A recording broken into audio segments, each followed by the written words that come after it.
Hey cinema fans, welcome back to another movie review. Today we got Dogma. Depending on your type of humor, either you'll find yourself basically holding on to your guts as you're laughing, or it'll be just a second long ha to the overall story of the film and its comedy. It definitely has a Kevin Smith type of feel and approach and storytelling, but it has also this weird, kind of like Deadpool love story.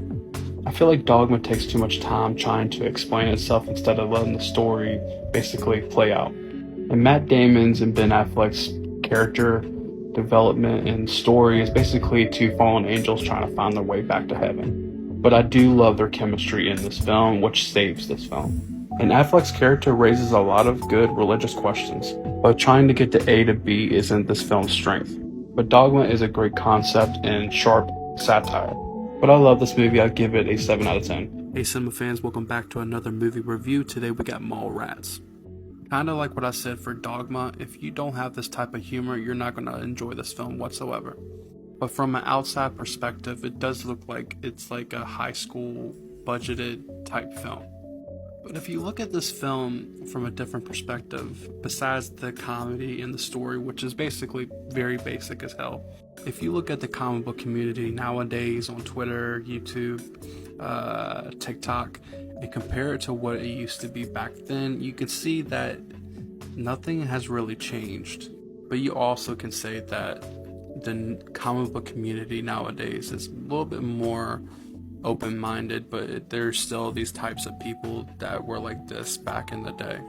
Plus, this movie gives us the best Stan Lee cameo of all time.